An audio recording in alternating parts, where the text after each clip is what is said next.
आज हम लोग आसनों के बारे में बात करेंगे जो स्टैंडिंग आसन होते हैं जिनमें हम बैलेंस नहीं कर पाते हैं, तो उन आसनों को कैसे किया जाए। हमने 3 आसन लिए हुए हैं। त्रिकोण आसन में अगर आप बैलेंस नहीं कर पा रहे हैं बिना किसी सपोर्ट के, तो वॉल सपोर्ट के साथ उसको कैसे करेंगे। एंड अर्धचंद्रासन के बारे में बात करेंगे और हम वीरभद्रासन 3 के बारे में बात करेंगे कि इनमें हम कैसे बैलेंस कर सकते हैं वॉल सपोर्ट लेकर। तो सबसे पहले हम त्रिकोणासन की बात करेंगे। जैसे कि आपने पिछले वीडियो में देखा होगा, मैंने त्रिकोणासन का करेक्ट पोस्चर बताया था। पैरों में 2.5 to 3 फीट का डिस्टेंस रखेंगे, कमर को सेंटर में रखें। अब राइट हील और लेफ्ट आर्च को एक लाइन में रखें। अब यहाँ से कमर को पुश करें, कमर को पुश करके हाथ को नीचे लेके जाएं और राइट हैंड को नीचे रखें। लेफ्ट हैंड से कमर को पीछे की तरफ पुश करें और छाती खोलें अच्छे से। धीरे धीरे हाथों को उठाएं। अब इसमें काफ़ी बार होता है कि आप बैलेंस नहीं कर पा रहे हैं, तब ये पोस्चर कैसे करना है। सिर्फ पैरों का अलाइनमेंट, जो राइट लेग था उसको और पीछे की तरफ लेके जाएंगे, बाकी सब सेम। अब मेरी कमर रेस्ट कर रही है और अपर बैक रेस्ट कर रही है वॉल पे।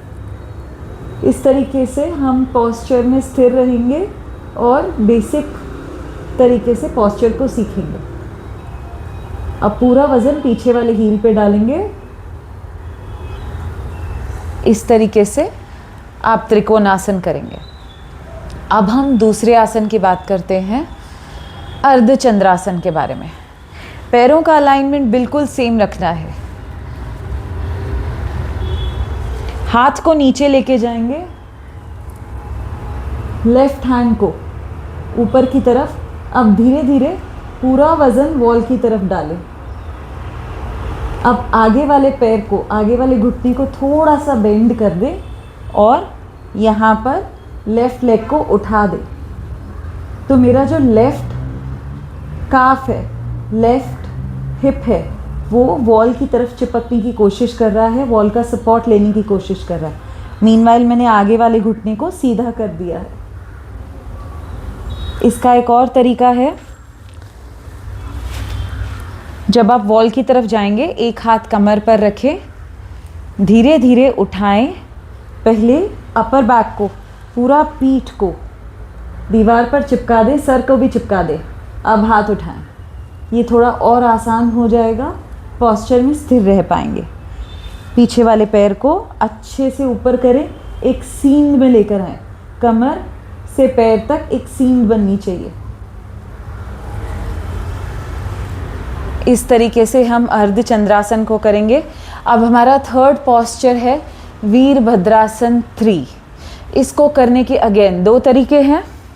पहला तरीका, आप दीवार की तरफ जाएंगे,